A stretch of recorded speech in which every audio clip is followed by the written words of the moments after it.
Assalamualaikum warahmatullahi wabarakatuh. Bismillahirrahmanirrahim. Alhamdulillahi rabbil alamin. Wal aqibatu lil muttaqin wa la udwana illa 'alal zalimin. Ashhadu an la ilaha illallah al-malikul haqqul mubin. Wa ashhadu anna Muhammadan abduhu wa rasuluhu shadiqul wa'dil amin. Allahumma salli wa sallim ala hadan nabiyil karim nabiyina wa maulana Muhammad wa ala alihi wa ashabihi wa man tabi'ahum bi ihsanin ila yaumiddin, amma ba'du. Wa qala ta'ala fi kitabihil adin, a'udzu billahi minasy syaithanir rajim, wabtaghi fima atakallahu darul akhirah wa la tansa nasibaka minad dunya wa ahsin kama ahsanallahu ilaika wa la tabghil fasada fil ardi innallaha la yuhibbul mufsidin. Wa qala ta'ala fi kitabil azim aidan, wa ma hadhil hayatud dunya illa lahwun wa la'ibun wa inna daral akhirata lahiyal hayawan law kanu ya'lamun. Sadaqallahul azim. Allahumma arhamna bil Qur'an. Bapak lan Ibu ingkang kepareng ngrawonten ing majelis salim menika, sedayanipun ingkang dipunrahmati Allah Subhanahu wa taala, langkung-langkung pengurus majelis tablik PCM Juwiring ingkang kula hormati. Monggo mugi wonten keparingipun langkung rumiyin handika sami kula dherekaken ngaturaken puji lan syukur kunjuk ing ngarsa dalem Allah Subhanahu wa taala. Dene nikmatipun sinartan kita sami njang menika kita pinaringan kanugrahan nun inggih wujudipun karaharjan lan kasantosan sehingga kita saged rawuh wonten ing pangaosan akad pagi majelis tablik PCM Juwiring wonten ing gedung menika Lulus Raharja Kalis ing Sambekala. Alhamdulillahirabbil alamin. Kula ki saged sowan mriki netepi jadwal ingkang sampun tinetepaken dening pengurus ingkang menika kula saged sowan sareng-sareng kalian Bapak Ibu sedaya. Tentu mboten kesupen sholawat dan salam mugi tansah kaparingna dhateng junjungan kita Nabi Muhammad sallallahu alaihi wasallam, sumrambahipun dhateng kita sami para jamaah pengaosan ingkang sami rawuh wonten ing njang menika. Mugi berkah rahmat hidayah taufik pun Allah taala kasarira dening panjenengan sami. Amin ya rabbal alamin. Bapak Ibu ingkang dipun-rahmati Allah taala, pengaosan enjang menika mendhet tema utawi judul zuhud. Napa Bu? Zuhud. Huruf za, ha, dal. Nah, 3 huruf zuhud. Apa makna zuhud? Enjang menika monggo kita bahas. Zuhud inggih menika nggih tiyang ingkang ginakaken kadunyan menika namung sak mestinipun kemawon, nanging piyambakipun mentingaken dhateng penggesangan akhirat ingkang benjang badhe kita purugi sami-sami. Dados dunya menika namung kaginakaken kangge menjembatani anggenipun kita lumampah tumuju kita benjang wangsul malih dhateng asli kula panjenengan sami. Dados donya niki sanes panggenan kula lan panjenengan sami nggih. Panggenan ingkang namung sawetawis kemawon kita akan kembali kepada asalnya, ya. Jadi dunia ini bukan tempat tinggal, tapi tempat yang akan kita tinggalkan. Nah ini masalahnya ini. Ya. Kalau kita merasa dunia ini akan kita tinggalkan, tentu tidak menganggap tujuan utama. Mula perintahnya wabtaghi fima atakallahu darul akhirah. Jadi pertama Allah ndhawuhi niku uripmu kuwi fokus nggih tumuju ana ing akhirat gitu kan. Wabtaghi lan padha mamriya sira kabeh fima ing dalem barang ataka Gus paring ing sira Allahu sapa Allah apa wae sing diparingke Gusti Allah maring sira kuwi gunakno ya kuwi kanggo nggayuh darul akhirah ya kuwi hunian akhirat. Ngaten. Lah kula panjenengan sami diparingi napa? Diparingi napa-napa gitu. Diparingi sehat.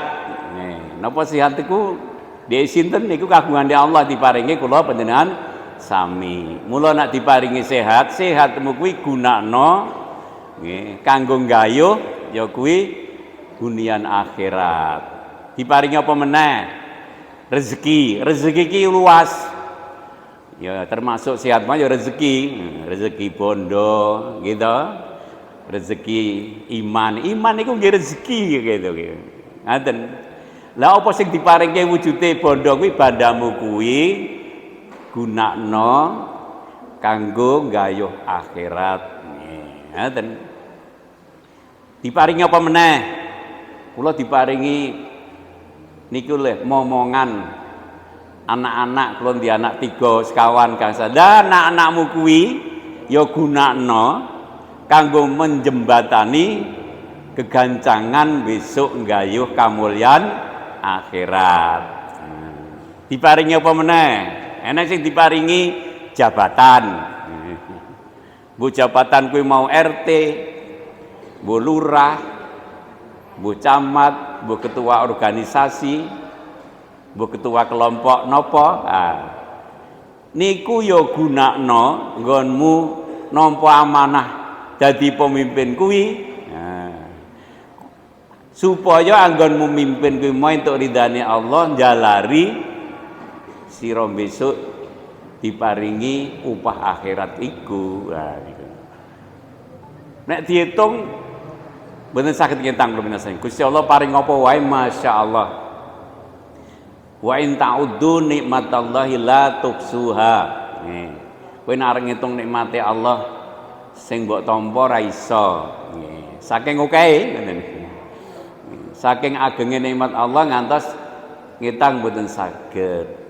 Milawi saking menika monggo kita rumaos dipun paringi napa-napa menika sampun ngantos kata lumpen.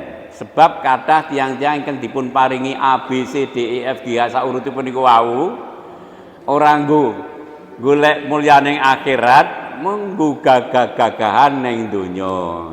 Nah niki mungkin badhe kepanggih makna zuhudnya. Kalau perlu kita ini meninggalkan dunia demi untuk meraih kebahagiaan akhirat. Nah, gampangane ngeten Bapak Ibu.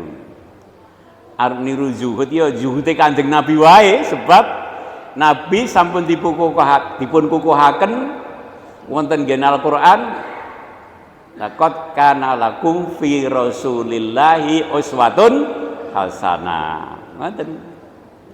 Sebab ana wong zuhud kuwi mau malah kebablasan kan. Lirik kebablasan kuwi ngemoi donya. Nah niku, ngemoi donya blas. Padahal akhirat kuwi iso digayuh nganggo donya. Nah ngaten. Nganggo haji. Niku nganggo bondo nggih ya. Niku nggo gayuh akhirat. Iso infak, iso zakat, iso wakaf, iso sedekah, iso hibah. Lah nganggo bondo. Niku naminipun kangge nggayuh akhirat sebab kabeh mau sing paring Allah. Nek njur ngemoi bondo Lah kapan sing iso zakat? Kapan sing iso sedekah? Kapan sing iso umroh? Kapan sing iso kaji? Ngoten nggih? Nah. Nabi menika semen cekap nggih contoh. Nabi ku ora apa kok peneng masjid terus, poso terus, mboten ternyata. Nabi ya sok poso, ya sok buka. Ngerti ta nggih? Nabi ya nganggo sok kesel, Nabi ya nganggo sare. Nggih, gitu. Ora kok wong ki medekung terus ning masjid tanpa itu turu, tanpa nyambut gawe. Niku zuhud sing kebablasan, ngaten Bapak Ibu. Karena dulu itu banyak orang yang kebablasan. Ada seorang raja yang mulia di istana, meninggalkan istananya, dia terus di tengah hutan.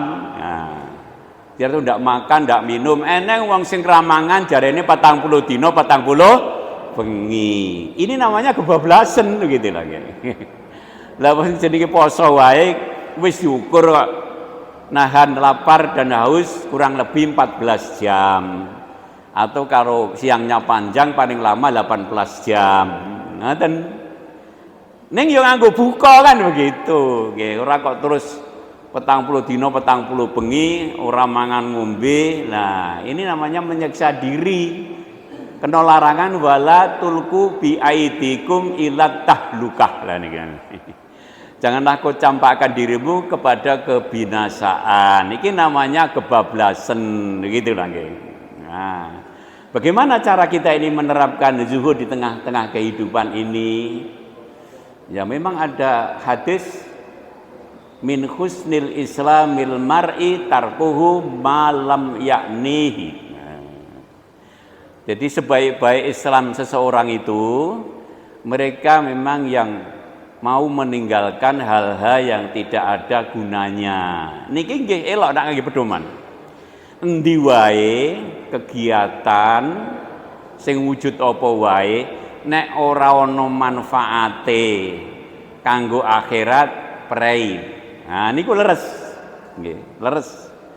Dados kula sami kadang-kadang nindakaken tunggalipun ayahan pakarian kegiatan ning ra ning gunane. Lah ngopo ditindakake tiwas gembrobyos ra entuk apa-apa. Mula Allah ngendika i'lamu annamal hayatud dunya laibun. Ngerti yo nek kowe ora ngati-ati uripmu ning donya iki ya mung kowe ya gur kaya wong dolanan kuwi tiwas gembrobyos. Gak itu apa-apa, laibun, walahun dan senda gurau. Itu ya mung gugojekan wae ning ora temonjo apa-apa. Lah, niki kita makin tahu. Sebab ternyata hidup kita ini apa yang merupakan sikap, perkataan maupun perbuatan harus ada nilainya. Nah, niki masalahnya. Nah, ora ning nilaine ya ora usah. Itu namanya zuhud. Nah, sekarang Bapak Ibu, niku zuhud ala Nabi Shallallahu Alaihi Wasallam. Nabi menika ya memang kadang kaya, kadang miskin, kadang ada, kadang tidak. Nah, ini cukup kita jadikan koco brenggolo Nabi itu. Pada satu saat Nabi Shallallahu Alaihi Wasallam niki rumah tangganya ya kadang-kadang rane apa-apa Bapak Ibu. Rane apa-apa kadang-kadang memang itu ketika itu situasi dalam keadaan yang juga tidak punya apa-apa. Nah, pada satu pagi panjenenganipun dangu kali garwanipun, ya Aisyah, esuk iki kok ora ana apa-apa ya?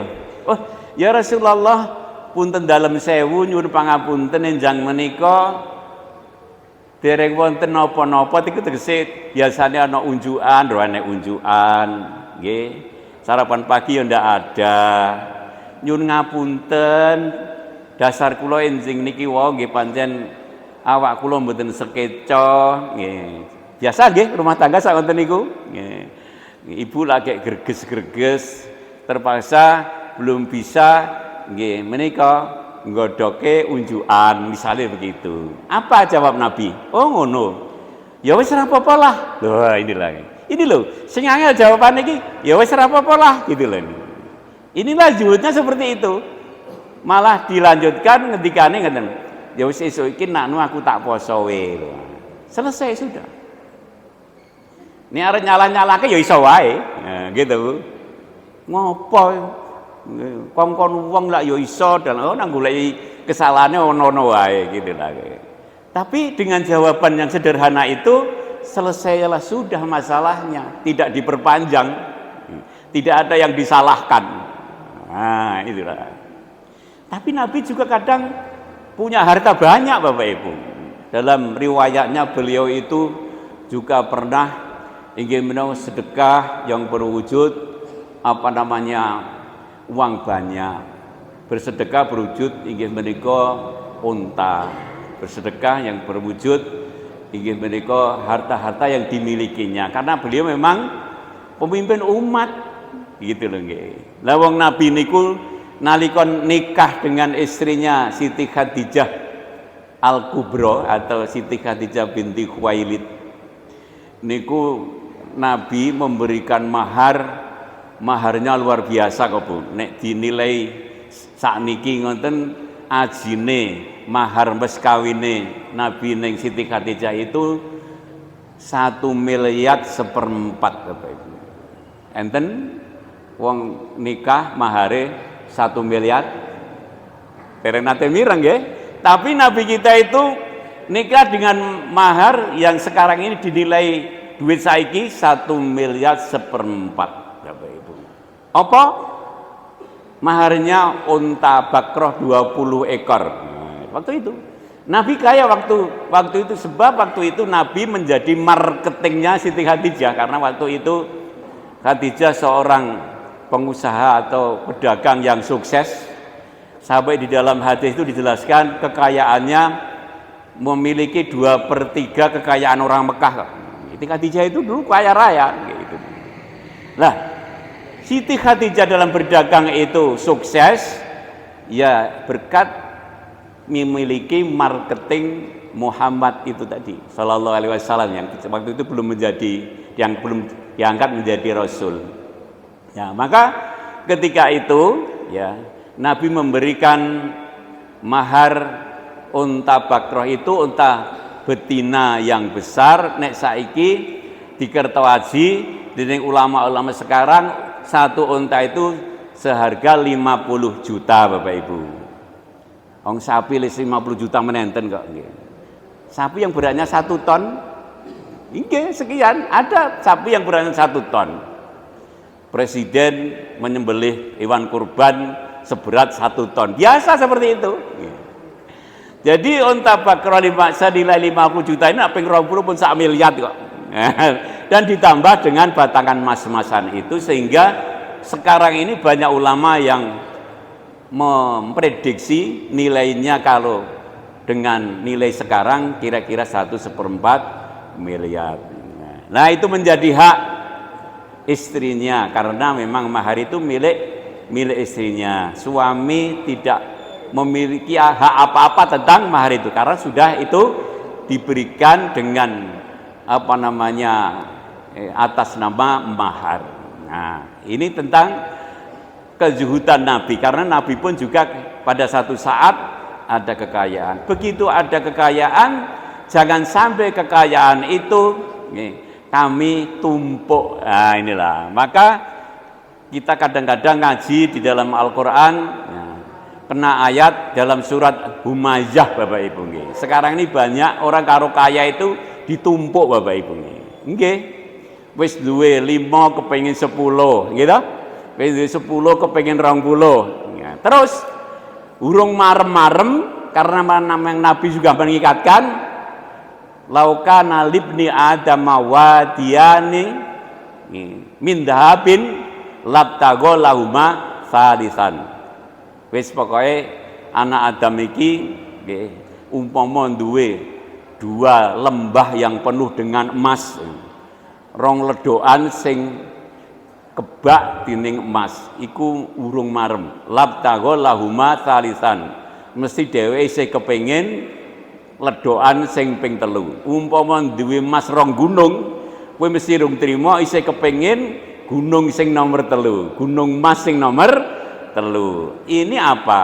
Nabi memberitahu kepada umatnya, kowe nek seneng bondo tok tuntut terus kowe ora ana mareme, malah saya haus ibarat orang meminum air laut, makin diminum makin haus dibuatnya. Nah, ini sebenarnya sebuah alarm, peringatan kepada hamba-hamba Allah, jangan kita sampai seperti itu. Sebab wailun, celaka. Satu, likulli humazatin, setiap orang yang humazatin ini kebiasaan ibu-ibu mencerca orang, ngerumpi, mencerca orang, mencari kesalahan orang lain. Ini akan dampaknya menggerogoti amal kebaikan kita, gitu. Jadi kalau ibu-ibu ini masih melanjutkan ya mencari kesalahan orang lain, baik kadang-kadang suaminya pun juga ya, diberitakan kepada orang lain, pantangan haram Bapak Ibu. Nah, itu menggerogoti amal soleh kita semua ini. Terus yang kedua, ya ini alladzi jama'ama lan wa'addada. Dan disambung diwasolke lau wa'adan, ma lau wa'addada. Orang yang menumpuk harta dan menghitung-hitungnya. Manusia ini senang menumpuk harta dan menghitung-hitungnya. Orang sudah punya hotel 5, kepengen 10. Setiap provinsi ada hotelnya, gitu.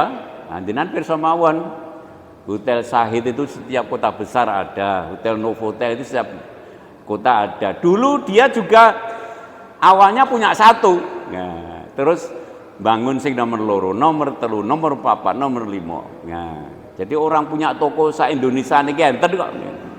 Wiwit Sabang sampai Merauke. Di Aceh itu ada Alfamaret, penjenengan ten Papua Amerika ya ada Alfamaret.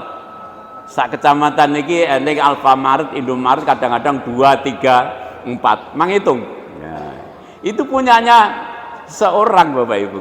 Nah, kalau harta seperti itu, jelas sekali bahwa manusia ini kalau diumbar, nah, diumbar itu tidak ada puas-puasnya. Maka Nabi sudah mengatakan, manusia tidak akan puas dengan harta itu kecuali bila mana perutnya telah dipenuhi dengan tanah.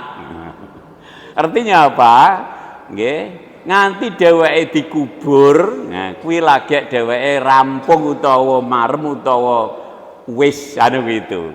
Artinya apa? Kalau ini bisa kita pelajari atau kita maknai bahwasanya dunia seperti itu, maka kita tidak boleh berperilaku seperti itu. Ya, harta itu harus kita transferkan untuk kebahagiaan akhirat. Para sahabat Nabi juga begitu Bapak Ibu. Seperti Utsman bin Affan, ya gitu. Jadi ngereken donya kuwi tidak ada harganya di muka bumi ini, Bapak Ibu nggih. Pernah Utsman bin Affan ini beliau juga konglomerat pada saat ini, kaya nak wong saiki dia menjadi konglomerat ya. Pedagang sukses juga. Ketika membawa dagangan dari Sam sebanyak 600 unta penuh dagangannya, pernah dicegat tengkulak-tengkulak ya, dagangannya mau nggih dibateni lipat berapa, permintaannya lipat berapa, tak turuti. Apa jawab Utsman bin Affan?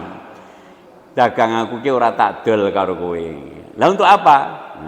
Dagang aku iki ora tak dol, malah arep tak nggo ngerampungke jalaran Mekah saiki lagi dilanda paceklik, resesi ekonomi. Napa enten? Piyai kados Utsman bin Affan. Ora kok mung batine le disedahke, sak modale, karena sebesar atau sebanyak 600 unta itu semuanya akan disedekahkan kepada penduduk Mekah pada saat itu. Luar biasa tadi ya.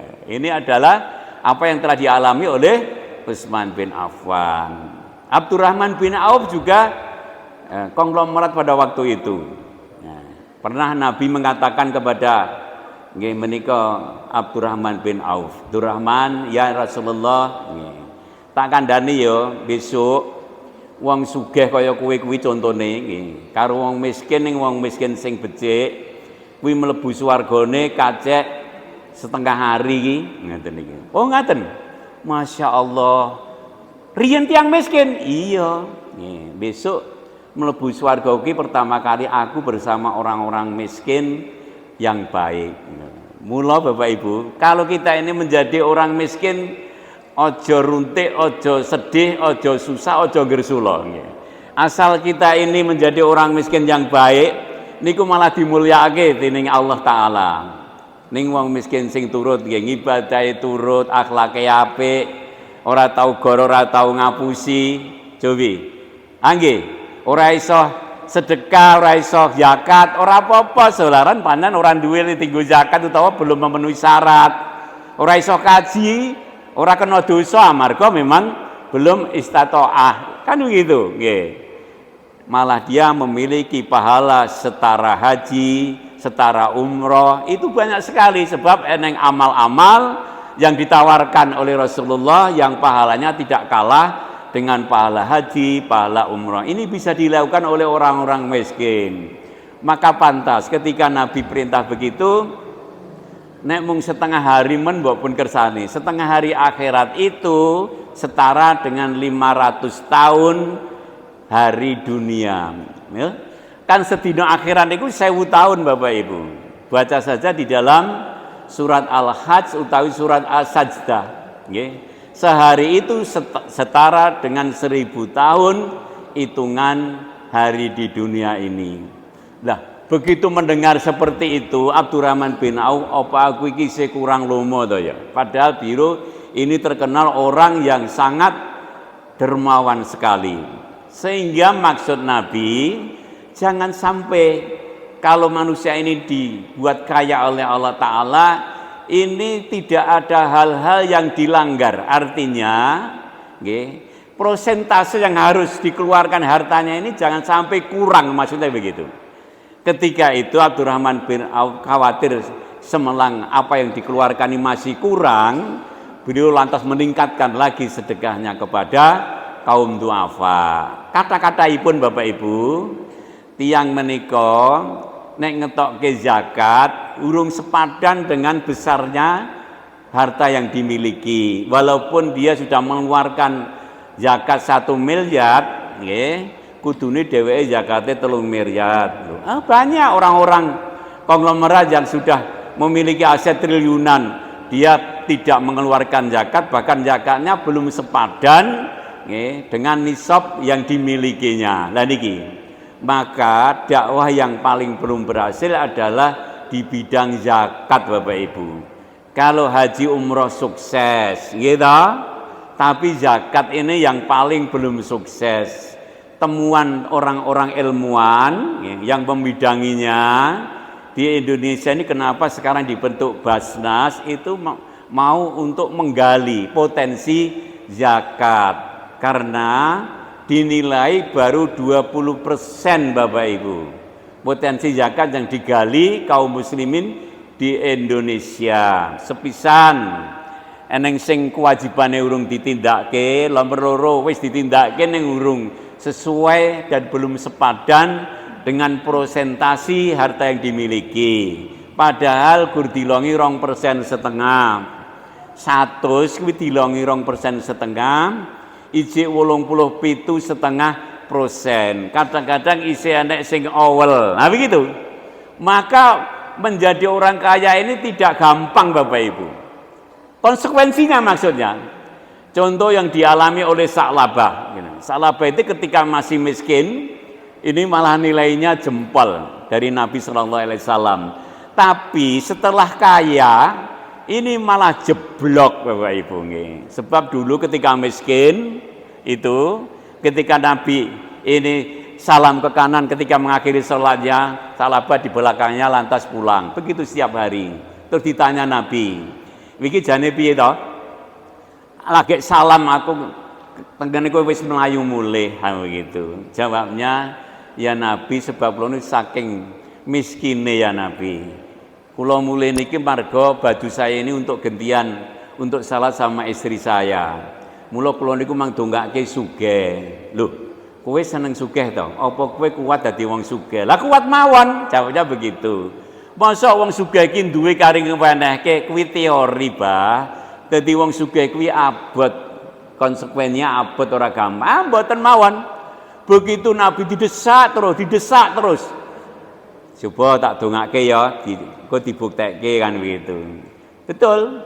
Nabi pada waktu itu memang mendoakan kepada Sa'labah. Akhirnya kaya juga. Ya, kekayaannya tidak jatuh dari langit, ya memang lantaran beternak ya. Terus ternaknya menjadi banyak sehingga apa Bapak Ibu? Akhirnya setelah kaya, Sa'labah ini nilainya jeblok. Piye? Wis ora tau jamang nang masjid, wis ora tau pengajian, kate util sisan. Nah inilah ya. Sedekah rahmat tuh apa meneh zakate pada waktu itu. Lama nggak ketemu Nabi. Setelah ketemu Nabi lah ditutui begini, ngandel ora apa kowe? Dia kelimputan. Ngandel apa ora? Tak kandhani. Nah. Terus endingnya akhirnya sedekah Sa'labah ini karena terpaksa, maka Nabi dituruni wahyu dari Allah Ta'ala, ternyata sedekahnya Sa'labah tidak diterima oleh Allah Subhanahu Wa Ta'ala. Lulak malah dadi nasibnya dadi malah boten sae. Maka kembali lagi dengan masalah zuhud Bapak Ibu. Zuhud itu bisa dilakukan siapa saja, baik miskin maupun orang kaya. Nabi saja ketika wafat sudah tidak punya harta apa-apa. Istrinya Khadijah juga begitu. Khadijah dulu kekayaannya 2/3 aset orang Mekah, ketika wafat kain kafan saja nggak punya. Bajunya tembelannya banyak pada waktu itu, sehingga dalam satu riwayat kain kafannya dikirim dari surga dibawa malaikat Jibril. Begitu Bapak Ibu. Dan sampaikan salam saya Allah kepada lantaran malaikat Jibril tadi. Besok Khadijah ini wanita pertama yang dimasukkan ke dalam surga. Ini ibu-ibu baik sekali seperti ini Bapak Ibu. Jadi karakteristik Khadijah ini adalah wanita beriman yang dulu memang kaya raya, lantas berzuhud, hartanya habis digunakan untuk dakwah, dikirim ke akhirat. Maka Allah telah mengukuhkan ayatnya di dalam surat At-Taubah ayat 111. Innallaha astara minal mu'minina anfusahum wa amwalahum bi anna lahumul jannah. Innallaha satemene iku Allah istara wis nuku, wis ngontrak. Ngontrak nyang sapa? Ngontrak nyang wong mukmin gitu. Sing dikontrak apane? Anfusahum, jiwa ragane. Sijine kuwi wa amwalahum lan kabeh bandane. Lho. Dados wong mukmin niku jiwa ragane lan bandane wis dikontrak dening Gusti Allah nganggo swarga. Swarga kuwi nek dituku nganggo bondo bumi saisine iki niku dereng etuk nggih. Umpama dituku regane kuwi mau bumi saisine niku belum terbeli. Tetapi bagi mereka yang bisa membeli surga, orang-orang mukmin, jiwa raganya dan hartanya berapa yang dimiliki ini telah ditukar oleh Allah dengan surga. Maksudnya jiwa ragamu ya kesehatanmu ya bandamu pangkatmu kabeh kuwi mau kowe aja ngedoli mbek aku sebab wis tak tanggung tak ijoli swarga kok. Umpama kowe duwe bondo bumi saisine iki nggo tuku swarga urung entuk kok. Ning cukup kowe kuwi jiwa ragamu nggih tok udokke kanggo berjuang di jalan Allah ijole swarga. Menika Bapak Ibu nggih. Lah, inilah bisa dibaca di dalam surat At-Taubah ayat 110 itu. Maka kebanyakan kita orang-orang mukmin ini ngedoli. Lili ngedoli piye? Nah, gitu. Ketika adang berkumandang, adzan berkumandang maksud kula gitu lah nggih. Lah kok ora dipentingke malah isih mentingke apa sing ditandangi kuwi. Padahal maksudnya ketika Allah ini memanggil, nah gitulah nggih. Aja disemayani kan begitu. Terkecuali kau dalam keadaan darurat. Wong ora darurat kok ditimbali orang ndang lumadi. Isih napa menika ketungkul ngurusi kadonyane. Lah ini yang dikritisi oleh Allah Subhanahu wa taala yang dimaksud ngedoli seperti itu. Di bondo ngedoli sedekah mungkil keduwil atau eman-eman. Zakatnya dikorupsi, ora genep 2,5% atau tidak dibayar. Padahal surga itu nilainya tidak ternilai oleh nilai apapun. Nah, ini sudah ketentuan yang Allah telah mengukuhkan di dalam Al-Quranul Karim. Jangan diragukan lagi. Maka yang namanya zuhud ini adalah menganggap dunia ini sebenarnya tidak ada manfaatnya kalau kita ini hanya dinikmati di dunia ini saja. Ada orang kaya Bapak Ibu, luar biasa. Tapi setelah dia dilanda umur tua, dia sakit. Itu saya baca dulu dalam riwayatnya orang yang mempunyai perusahaan PT Nasional Gobel Nusantara. Sekarang sudah wafat. Ketika itu memang maksudnya keluarga ingin hidup lagi gitu Bang. Wis tuwa kok nggih. Hartanya banyak. Tetapi sekarang dia tinggal di satu ruangan, dikerumuni dokter-dokter ahli banyak. Cuman itu ditempeli alat-alat kesehatan yang banyak. Coba duitnya akeh. Ning wis ora maam apa-apa, nggih. Wis ora ndek kesenengan apa-apa, duitnya tidak ada gunanya sama sekali. Ditari, makan apa? Sudah membahayakan semua. Makanan-makanan itu tidak ada gunanya. Karena dia sudah saatnya tidak butuh makanan-makanan seperti itu. Nggih. Cobi menawi tiang-tiang ikan sambut sepuh menika kadang-kadang nggih napa ngunjuki karek air putih. Ditari daging gedek, gitu. Sayone rempelo ati wis semo. Monggo ngunjuk es Mbah, prei. Pripun? Padahal uangnya banyak.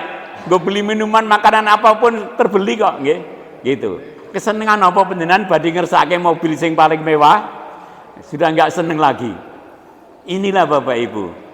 Maka Bapak Ibu, sesuai dengan kehidupan yang ada di pedesaan, kadang-kadang kula nate merangguli Bapak Ibu. Yai sepuh memang anak-anak sudah temangkar kabeh, semoto kabeh, tinggal tendalem piyambakan, sudah ada pembantu begitu. Ketika beliau wafat, ketika dimandiin Bapak Ibu, didusi begitu, di sini cincinnya banyak begini Pak. Cincinnya sudah mulai diuruti. Nah, seandainya ketika masih hidup cincinnya ini dikirim ke akhirat kan luar biasa ini Bapak Ibu. Setelah dibuka, dibawa kasurnya uangnya banyak Bapak Ibu nggih. Ya kuwi. Nah ditinggali putrane kabeh ninggali kok nggih. Arep tuku apa? Wis ora butuh apa-apa didelen nang isor kasur wae. Jadi ketika akan dimandikan, dibuka di bawah kasurnya uangnya banyak sekali. Ini juga sangat sayang sekali seandainya kemarin ketika masih hidup, ya itu dikirim ke akhirat, nah, dengan zuhud itu, lah itu kan akan menguntungkan. Nah, itu pernah kita lihat seperti itu Bapak Ibu. Wis ali-aline wis ora ono manfaate karena memang juga itu kebutuhan yang masih hidup. Diuruti putra putu-putune kan begitu, nggih. Dan uangnya pun juga ditinggal. Lah, peristiwa seperti inilah jangan sampai terjadi lagi.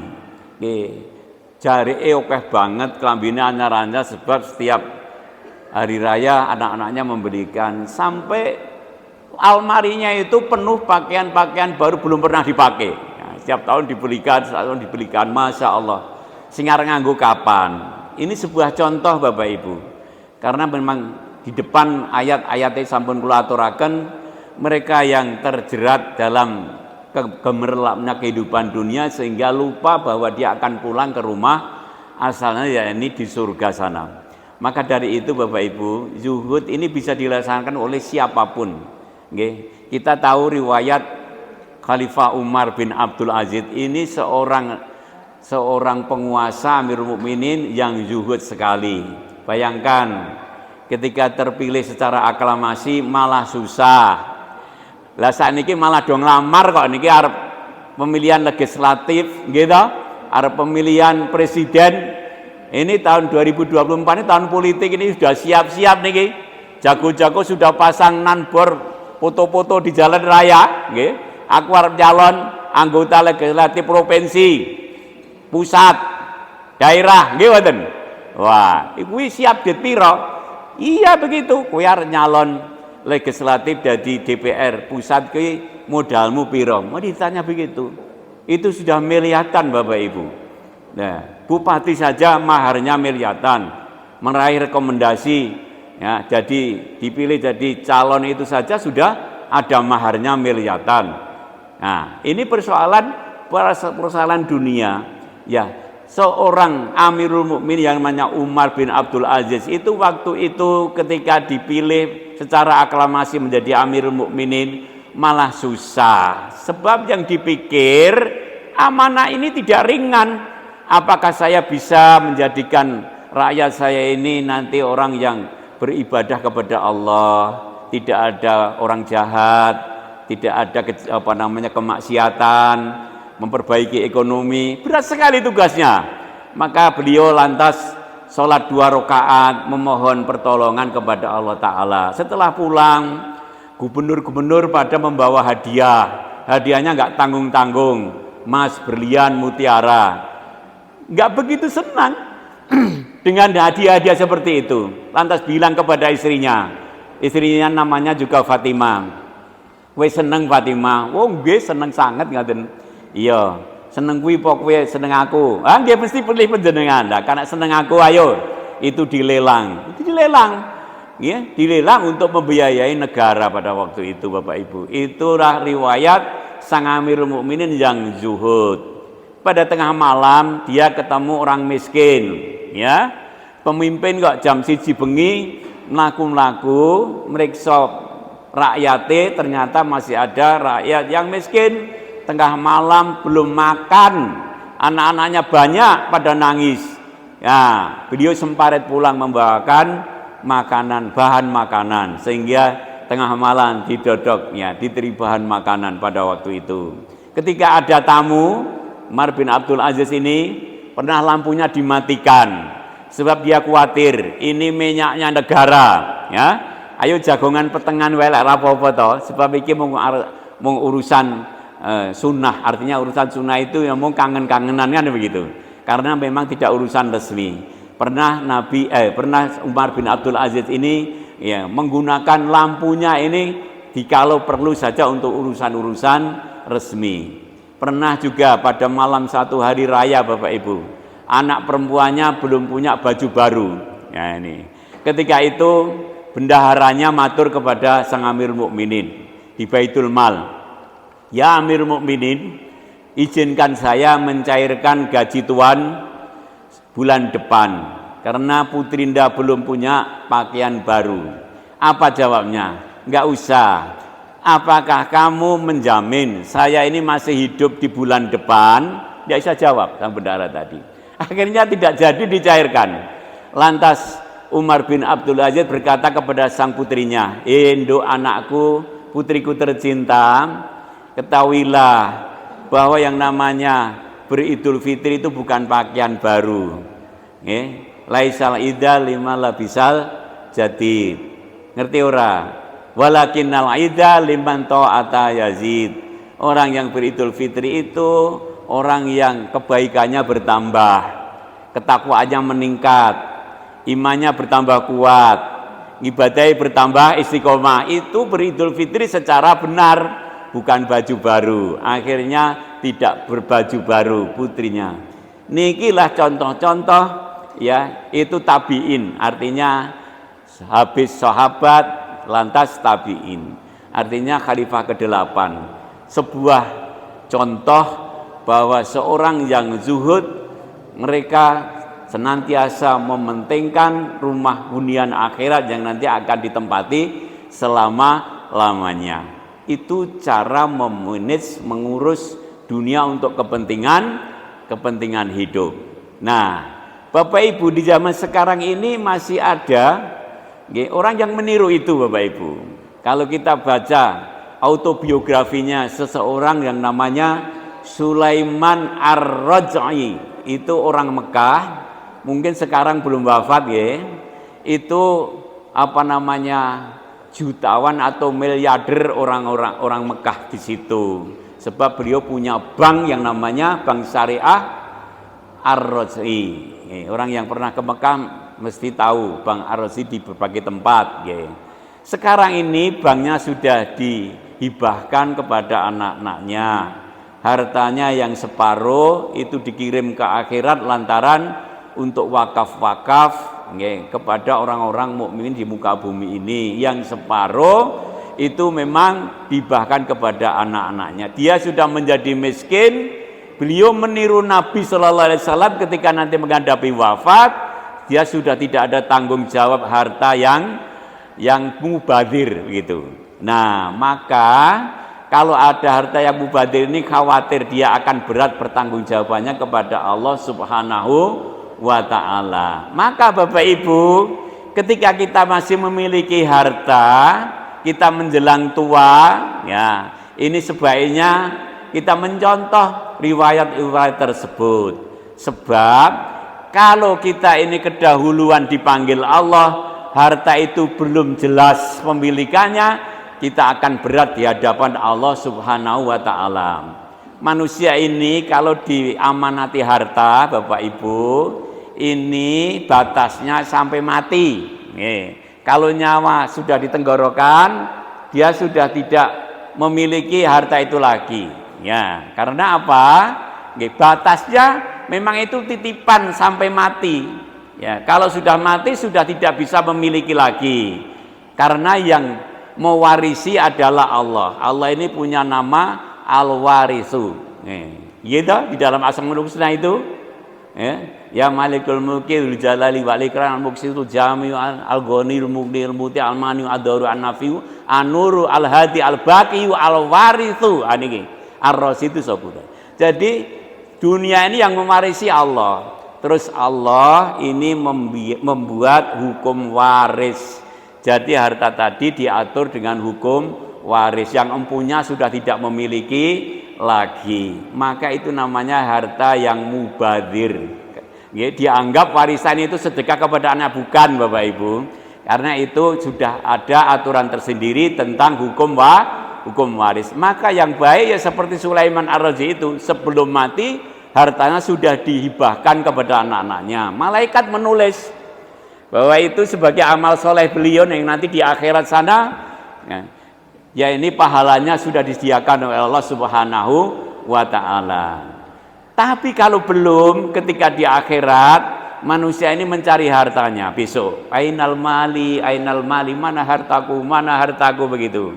Apa jawab Allah? Hartamu yang sudah bawa kau ke sini.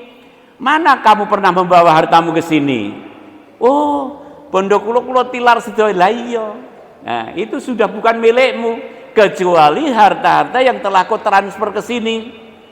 Mungkin dulu kamu hibahkan, sedekahkan kepada anakmu sampai ke sini. Kau sedekahkan kepada siapa saja sampai ke sini. Ini tidak ada sampai ke sini. Nah, wonten kula pernah mempunyai teman Bapak Ibu, ya di kampung itu dulu kalau orang punya sawah banyak itu kan wonge kondang kan gitu. Ya sampai memiliki sertifikat sejumlah 100 Bapak Ibu. Jadi viral di kelurahan itu, wah si Jadi itu duit sertifikat 100 loh. Amargi kelurahan tahu karena memang si itu punya sertifikat sawah 100 jumlahnya. Tapi sayangnya ya, memang dulu lahir nggak punya apa-apa, di sawah siji loro telu nganti 100 itu, memang lantaran usaha, ya seperti contoh Salabat tadi, gitulah. Maunya ya nyeleng siji loro telu begitu, ya akhirnya punya usaha, punya healer, punya open tembakau, ya dia punya juga perusahaan-perusahaan yang lain, sehingga dia punya sertifikat sekian itu terus dipanggil Allah, jadi dia tidak menikmati apa-apa. Nah, ini sebelah contoh Bapak Ibu. Harta yang mubadir belum ditransfer itu menjadi warisan. Yang memiliki hak waris sajalah. Gitu diatur oleh hukum waris. Tapi tidak melalui ikrar yang memiliki harta dihibahkan, diwakafkan, disedekahkan, tidak ada. Nah, inilah pentingnya Bapak Ibu. Nah, tetes menawi tasih wonten nggih piantun-piantun ingkang membiarkan hartanya, lantas beliau dipanggil Allah, belum sempat hartanya ini dihibahkan ataupun disedekahkan, ini nanti tidak akan ketemu di akhirat. Ini penting masalah ini, karena kalau kita melihat sejarah-sejarah, mulai dari Nabi, sahabat, tabi'in, semuanya seperti itu. Sampai ditiru oleh Sulaiman Ar-Razi tadi. Kalau kita masuk di Arafah itu pertama ada Masjid Sulaiman Ar-Razi, belakangnya ada apartemen. Beliau juga wakaf apartemen itu. Jadi kekayaannya sudah dijadikan amal jariah. Ini namanya zuhud bagi mereka yang diberi kekayaan. Hartanya manfaat kepada dirinya, ya ini besok akan ketemu di akhirat nanti. Jangan dianggap sepele, sebab masalah-masalah ini sampun kula aturaken contoh-contoh teladan mulai dari Nabi, para sahabat, para tabi'in, semuanya seperti itu yang telah umum terjadi di kehidupan ini Bapak Ibu. Maka sekarang dibalik, artinya dibalik itu sebelum kita dipanggil Allah maka ada perintah untuk berwasiat, walaupun secara formal belum diformalkan, bisa ditulis di dalam surat wasiat. Iki lho sawah kulor kanggo anak sing nomor 1, sawah kidur nomor 2, gandoke kanggo ragil dan sebagainya. Nah ini besok tinggal menindak lanjuti. Kalau seperti itu, insya Allah itu nanti artinya sudah ada ikrar atau istilahnya itu akte di hadapan Allah Ta'ala bahwa harta saya sudah tidak punya. Besok tinggal menindaklanjuti mawon. Ini penting Bapak Ibu, ada kaitannya dengan zuhud karena memang zuhud ini mereka yang memfungsikan hartanya itu betul-betul menguntungkan ketika kita nanti di akhirat sana. Ngaten Bapak Ibu nggih, masih ada lagi sebenarnya contoh-contoh banyak. Tapi saya kira sudah cukup Bapak Ibu. Maka nggih, jadi ayat ingkang di depan tadi saya baca niku memang wabtaghi fima atakallahu darul akhirah. Apa yang kita miliki ini kita alamatkan ke akhirat. Tapi wala tansa nasibaka minad dunya, tanpa kita mengenyampingkan nasib kita di dunia. Di dunia ini cukupnya apa? Cukupnya untuk hidup sajalah, untuk keperluan hidup. Nggih. Bukan keinginan, nggih. Kebutuhan hidup ini cukup, saya ini cukupnya berapa? Cukupnya baju 2, 3, 4 cukup. Nggih. Kalau nanti angin yang mewah-mewah lagi itu namanya nuruti saja karep. Jadi hidup ini bukan keinginan. Kalau kita ini nuruti keinginan, ndak ada rampungnya Bapak Ibu. Nggih. Wis duwe kuwi kepengin kae, kepengin kuwi lagi. Butuhnya apa saja, nah yang sisanya itu adalah kalau kita ingin ketemu ya harus kita transfer ke akhirat lantaran lapangannya banyak. Lantaran keluarganya, lantaran peduli kepada fakir miskin, mengangkat ada keluarganya yang masih ada jurang pemisah antara yang miskin dan kaya. Ini banyak lapangan-lapangan untuk mentransfer harta kita agar harta kita nanti betul-betul bermanfaat kita di akhirat. Sebab Allah sampun menyatakan mengontrak harta dan jiwa raga orang mukmin dengan surga. Kalau kita nanti bisa membeli surga dengan itu, itulah namanya mereka yang tidak kerugian ketika mereka sowan di hadapan Allah Subhanahu wa taala. Bapak Ibu jamaah pengawasan yang dirahmati Allah taala, kula simpulaken. Makna zuhud bukan berarti ngemoi donya kan begitu. Ya seperti apa yang telah dicontohkan Nabi itu. Nabi itu ya sare, ya berjaga, ya Nabi ya kesel, ya kadang ada, kadang tidak. Tapi bagaimana memfungsikan dunia, menika ya ala Nabi sallallahu alaihi wasallam semuanya telah ditransfer untuk kemuliaan akhirat, termasuk istrinya, termasuk para sahabat-sahabatnya diingatkan oleh Nabi, termasuk juga para tabi'in yang kalau wau sampun kula aturaken mulai dari Umar bin Abdul Aziz. Ini adalah penguasa Amirul Mukminin ke-8 pada waktu itu, menjadi contoh bagi sekarang. Saniki napa enten ala pemimpin seperti Umar bin Abdul Aziz, walaupun tidak ada, maka bagi kita semua itu sebuah bekal Bapak Ibu. Ternyata kita ini harus berzuhud kepada dunia ini, artinya memfungsikan dunia ini agar berdaya guna dan berhasil guna bagi yang bersangkutan. Nanti tidak terjerat karena hartanya. Banyak orang terjerat kehidupan karena hartanya, karena memang salah di dalam menerapkannya. Kita diingatkan surat Al-Hadid ayat 20. Ada jebakan 5. Satu, nek urip ki orang hati-hati ya kaya dolanan gembrobes itu apa wau. Walahun nelahanan dia melakukan hal-hal yang tidak ada nilainya, nilai pahala, munggu gagah-gagahan, muncer, nanggap apa-apa miliatan, kan begitu. Tapi tidak ada apa-apanya di akhirat. Wazinatun perhiasan, dia dihiasi apa-apa tapi untuk kemewahan dunia saja. Nggih. Apa namanya, kendaraannya mewah, rumahnya seperti istana. Ini tidak zuhud itu namanya. Jadi dia untuk menuruti saja kemewahan dunia. Itu namanya wazinatun. Jadi kekayaan dunia ini pangkat, jabatan, uang, perhiasan, kendaraan, istana dan lain-lain. Nah, lantas yang keempat, tafakurum bainakum. Banyak orang yang bersaing tidak sehat, unggul-unggulan pangkat, unggul-unggulan banyaknya aset dan lain-lain. Wa tafakhurum bainakum. Yang kelima, inggih menika wa takatsurun fil amwal wal aulad. Dia berkompetisi kekayaan dengan orang lain, sugih-sugihan, kuasa-kuasanan, sehingga sekarang ini yang ada adalah mereka ini hanya menguntungkan kekuasaan dan harta bendaan saja. Hal ini diingatkan oleh Allah Subhanahu wa taala, wa ahsin kama ahsanallahu ilaik. Maka kowe iki gawe beci ana awakmu kuwi. Kaya Allah wis beci marang kowe. Kita kalau ngingat Allah iki beci nang awake dhewe ra kena diitung.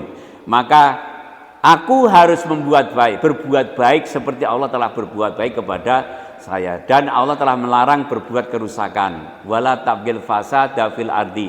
Jangan berbuat kerusakan. Sekarang ini banyak orang yang buat rusak fisik, mental, rusak peraturan, rusak hukum, banyak sekarang. Ini namanya termasuk orang yang berbuat kerusakan. Wala tabghil fasada fil ardi. Innallaha la yuhibbul mufsidin. Allah ini tidak cinta, tidak senang kepada orang-orang yang berbuat kerusakan. Menika kesimpulanipun Bapak Ibu nggih. Dados zuhud bisa dilakukan siapa saja. Orang miskin bisa zuhud. Orang kaya pun juga bisa zuhud seperti orang-orang tadi. Orang sedang pun juga bisa berzuhud. Artinya dia tidak mengejar keinginan, tapi hidup ini cukup saja kebutuhannya. Apa lainnya kita kirim di akhirat untuk hidup selama-lamanya nanti di masa depan. Mugi-mugi Allah memberikan maunah datang kula dan sami, sehingga apa yang mampu kepada dirinya kita masing-masing bisa ngeterapkan sesuai dengan kemampuan pun piyambak. Mekaten sampun wektalipun sampun telas lan sampun kula simpulaken, mudah-mudahan pengawasan ingkang berjudul zuhud ini kita bisa menerapkan dengan baik. Jadi saya ingatkan, bukan berarti kita ini menolak dunia, tapi memanfaatkan dunia ini agar untuk menjembatani kemuliaan kita di masa depan. Aqulu qauli hadza fastaghfirullahal adzim innallaha ghafurur rahim. Assalamualaikum warahmatullahi wabarakatuh. Nuwun.